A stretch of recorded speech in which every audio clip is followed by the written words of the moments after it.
CIST en 2017, dans la saison Koh Lanta, Cambodge, que Dylan Thierry se fait connaître.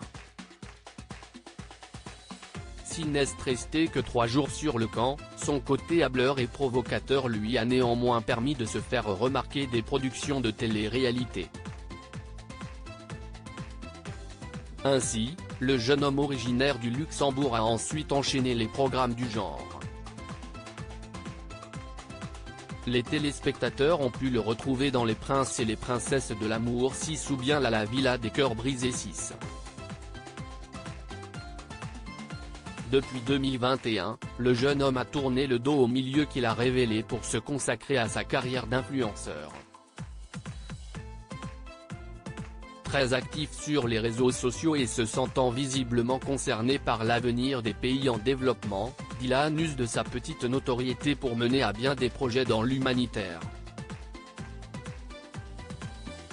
Récemment, il s'est rendu en Turquie quelques jours après les 2 séismes meurtriers qui ont frappé la région. Dylan Thierry @Instagram Une bonne action intéressée ?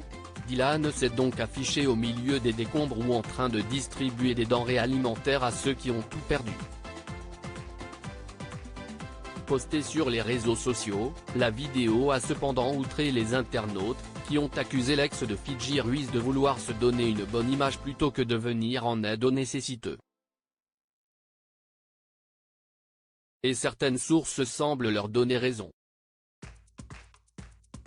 Dans une autre vidéo, l'un des bénévoles présents sur place a fait des révélations au sujet du comportement de Dylan. Apparemment, ce dernier aurait fait le voyage en Turquie dans l'unique but de réaliser une mise en scène qui le met en avant. Dès qu'on arrivait pour des aides humanitaires quelque part, automatiquement, il n'y a personne qui devait l'approcher, et il devait se faire filmer tout seul. Il prenait un colis, et faisait semblant de le porter et basta, après il coupait. Révèle l'un des sauveteurs. De la pure calomnie selon Dylan, qui a pris la parole dans une nouvelle vidéo postée sur YouTube. Dylan Thierry se défend selon le jeune homme de 28 ans, les bénévoles qu'il a rencontrés en Turquie n'ont eu de cesse de lui réclamer de l'argent. Et de justifier la publication de la vidéo qui lui a valu une avalanche de critiques. Oui, il y a une caméra, oui je filme.